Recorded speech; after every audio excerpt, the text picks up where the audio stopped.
আমাৰ অসমৰ মাননীয় মুখ্যমন্ত্ৰীয়ে আমাৰ মৰমৰ জুবিন গাৰ্গৰ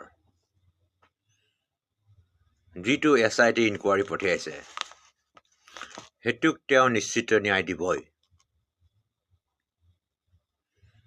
তেওঁ কৈছে পৃথিৱীৰ আন কোনো দেশে দিব নোৱাৰে, কিন্তু মই ন্যায় দিম। SITয়ে যেতিয়া চাৰ্জশ্বিট দিব, সেই চাৰ্জশ্বিট কোৰ্টত দাখিল কৰিব। তাত যদি সিহঁতে জামিন পায়, তেতিয়া মই হাইকোৰ্ট কৰিম, সুপ্ৰিম কোৰ্টলৈ যাম। মই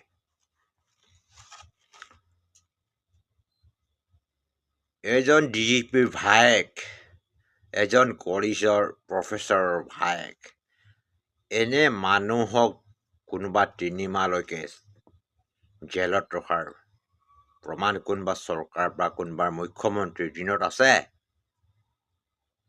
কোনখনত চৰকাৰ আছে? কোনজন মুখ্যমন্ত্ৰী আছে? তো কিছুমান মানুহে কৈ আছে মুখ্যমন্ত্ৰী 2 নম্বৰ মানুহ, সিহঁতে শ্যামকানু মহন্তৰ লগত মিলি আছে, ভাস্কৰ জ্যোতিৰ মহন্তৰ ভায়েক, ডাঙৰ ডাঙৰ মানুহ। সিহঁতে এনেকুৱা চাৰ্জশ্বিট দিব, কোৰ্টে জামিন দি দিব। এইবিলাক ৰাজ্যক তুলুঙা মন্তব্য কৰি আছে বুলি এচাম বিৰোধী নেতাই কৈ গৈছে। এইবিলাকৰ নাম আৰু কোৱাৰ কোনো প্ৰয়োজন নাই। মুখ্যমন্ত্ৰী ছাৰে চাৰ্জশ্বিট দিব এটা মাৰ্ডাৰ হোৱা বুলি, আৰু সেই মাৰ্ডাৰ কেছৰ ওপৰত কেনেকৈ তেওঁলোকে জামিন পাব? আৰু তেখেতক মুখ্যমন্ত্ৰী 2 নম্বৰী মুখ্যমন্ত্ৰী সজা মানুহবিলাক কোন?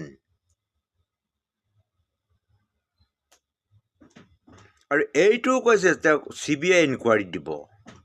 মুখ্যমন্ত্ৰী ছাৰে এইটোও কৈছে আমি CBI ইনকুৱাৰী দিম যদি SITয়ে কিবা গণ্ডগোল কৰে, CIDয়ে কিবা গণ্ডগোল কৰে। তাৰ পিছতো কিছুমান বিৰোধী নেতাই যে হাল্লা কৰি আছে, এইবিলাক কিহৰ কাৰণে কৰি আছে?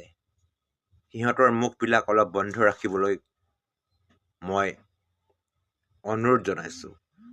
চাৰ্জশ্বিট দাখিল কৰাৰ পিছত আপোনালোকে ক'ব, এতিয়া এইবিলাক তুলুঙা মন্তব্য দি অসমৰ জনসাধাৰণক বিপদে পৰিচালিত নকৰিব। Thank you, that's all.